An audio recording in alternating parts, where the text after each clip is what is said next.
Limang pinakaastig na tao sa kasaysayan. Simo Häyhä. Si Simo Häyhä ay isang magsasaka at mangangaso mula sa Finland na nakatira sa hangganan ng Finland at Russia.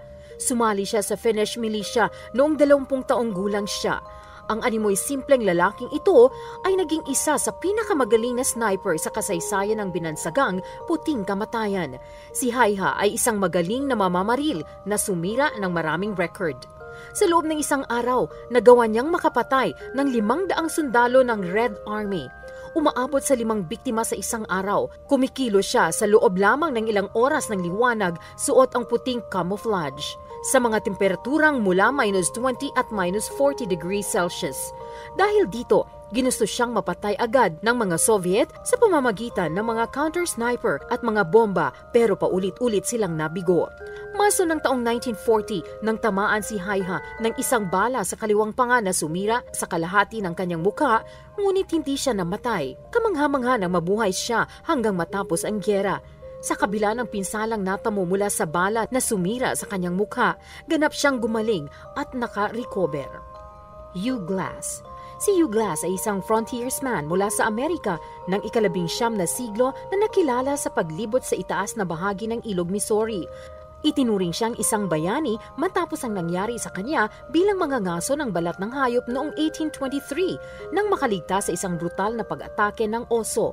Habang naghahanap ng makakain sa paligid ng Grand River noong 1823, nakasalubong ni Hugh Glass ang isang galit na inahing oso na umatake sa kanya para protektahan ang dalawa nitong anak. Hindi niya naabot ang dala niyang rifle habang nagpapambuno sila ng uso. Nagawa niyang makawala at pinagsasaksak niya hanggang mapatay ang oso gamit ang dala niyang patalim.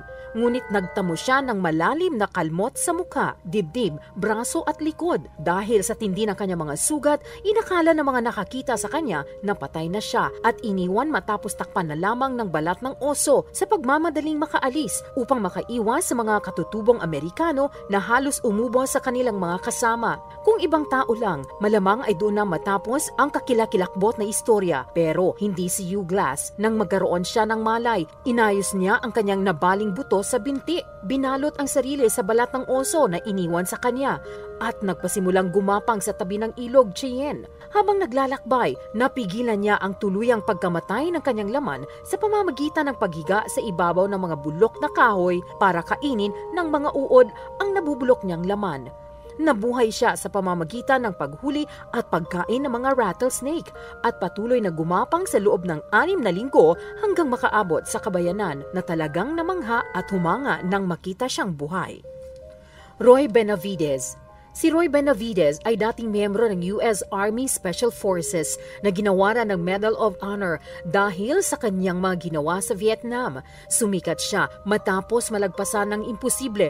Iniligtas niya ang kanyang mga kasama na napapaligiran ng kaaway.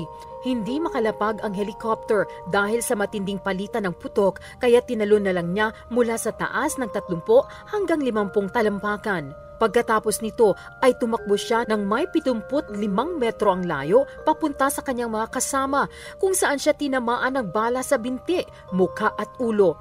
Nang maabot niya ang mga kasama, sinimulan niya silang iligtas kung saan muli siyang tinamaan ng bala sa tiyan at granada sa likod. Sa kabila ng lahat ng ito, himalang patuloy siyang buhay at gumagalaw. Nalaman din ni Roy na ang helicopter na tinalunan niya ay bumagsak kaya pinuntahan niya rin ito at iniligtas ang sugatang piloto at pagkatapos ay tumawag upang humingi ng airstrike at isa pang rescue.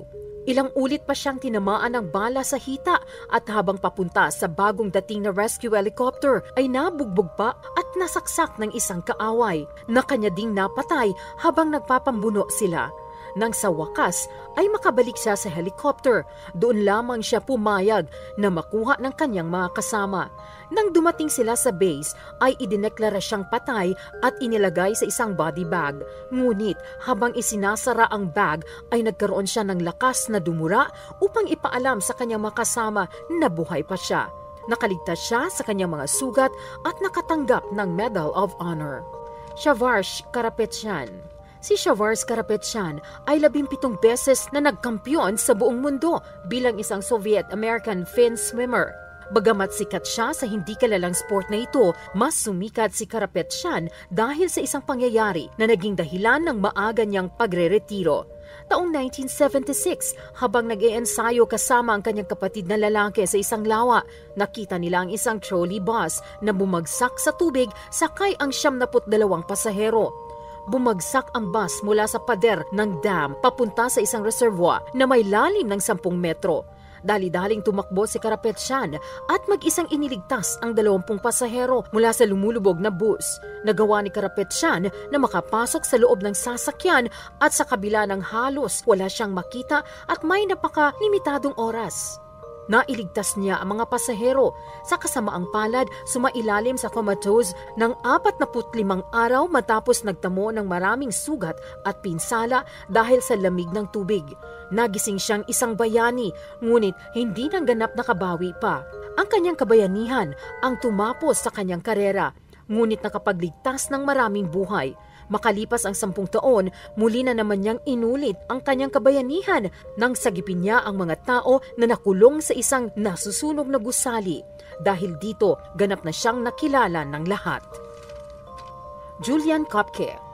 Si Julian Köpke ay isang zoologist na Aleman at bagamat marami siyang naitulong sa kanyang larangan, mas nakilala siya nang makaligtas sa isang bumagsak na eroplano. Sa edad na 17 taon noong dekada 70, sakay ng eroplano si Julian kasama ang kanyang ina biyaheng 5 papuntang Pucallpa nang tamaan ito ng kidlat. Si Julian lamang ang nakaligtas sa pagbagsak ng eroplano mula sa taas ng 2 milya. Nakatali pa siya sa kanyang upuan nang bumagsak siya sa kagubatan at nagtamo ng mga galos, baling collarbone, malalim na sugat sa kanang braso at nagsarang kanang mata. Habang naghahanap ng iba pang nakaligtas, nakakita siya ng mga candy na nagsilbing pagkain niya. Sinundan niya ang isang maliit na sapa sa pag-asang matutunto niya ang kabayanan. Matapos ang 9 na araw na walang makain, walang tulog at paglalakad sa tubig na hanggang tuhod, nakakita siya ng mga bangka na pag-aari ng mga mangangahoy na tumulong na gamutin ang kanyang mga sugat at nagdala sa kanya sa kaligtasan.